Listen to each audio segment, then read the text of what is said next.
चलिए आपको उड़ीसा की दुर्घटना ट्रेन के बारे में सब कुछ बताते हैं। उड़ीसा के बालासोर में शुक्रवार शाम 3 बजे ट्रेन दुर्घटना हो गई।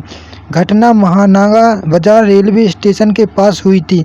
स्टेशन से कुछ दूरी तय करने के बाद एक ट्रेन मेन लाइन छोड़कर लूप लाइन में चली गई और हादसा हो गया।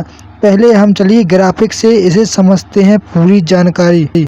शाम 6:35 पर हावड़ा से आ रही कोरामंडल एक्सप्रेस बालासोर के महानागा बाजार स्टेशन से निकली। इस ट्रेन को चेन्नई जाना था।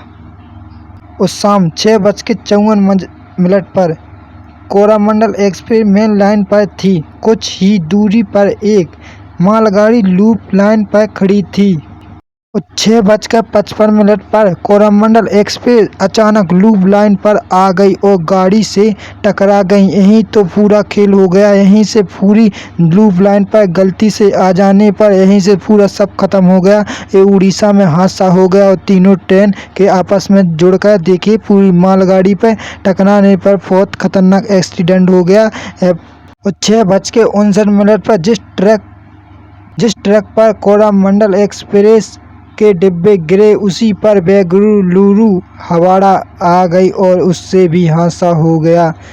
और ठीक 7 बजे शाम को कोरामंडल एक्सप्रेस के उतरते डिब्बों से बेंगलुरु हावड़ा एक्सप्रेस टकराई। इसी से भी सबसे ज़्यादा नुकसान हो गया और इससे बहुत बड़ी दुर्घटना हो गई और 200-300 से पार आदमी मौत से झेल रहे हैं और 1000 से ज़्यादा अभी पड़े हुए हैं और 1000 से भी ज़्यादा लोग अभी हॉस्पिटल में भर्ती हैं। चलिए आपको न्यूज़ की थोड़ी सी वीडियो दिखा रहे हैं।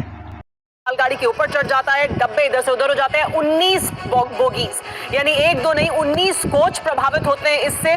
साथ ही जो दूसरी ट्रेन जो हावड़ा एक्सप्रेस गुजर रही है उसके साथ भी टकराते हैं। उसके पीछे के 2 डब्बे यानी वो पूरी गुजर जाती है लेकिन पीछे के 2 डब्बे टकरा जाते हैं और इस तरह से पूरा हादसा होता है। हम यहाँ हमारे साथ जो मेहमान मौजूद है प्रतिमा, आइए उनसे एक बार फिर बात करते हैं।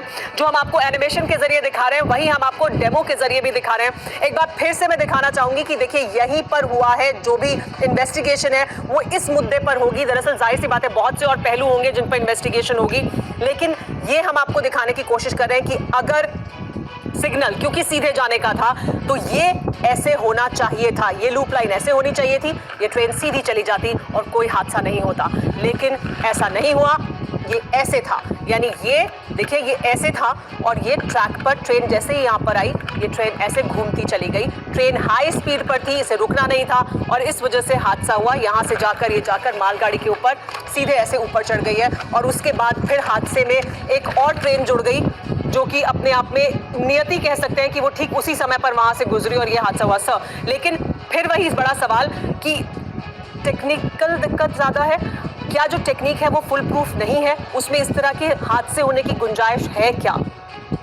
देखिए ये जो टेक्निकली आपने पूछा कि ये फुल प्रूफ है या नहीं, ये जो सिग्नलिंग सिस्टम और पॉइंट मैकेनिज्म्स होते हैं ये वर्ल्ड में सभी जगह स्टैंडर्ड होते हैं और टेक्निकल फ्लॉ जहाँ तक डिज़ाइन की बात है ये ऐसा सिस्टम्स हैं कि ये डिज़ाइन होते हैं कि जिसको कहते हैं फेल सेफ। ये जब सिस्टम फेल होते हैं तो इसके पीछे 1 या 2 लेयर सेफ्टी की होती हैं।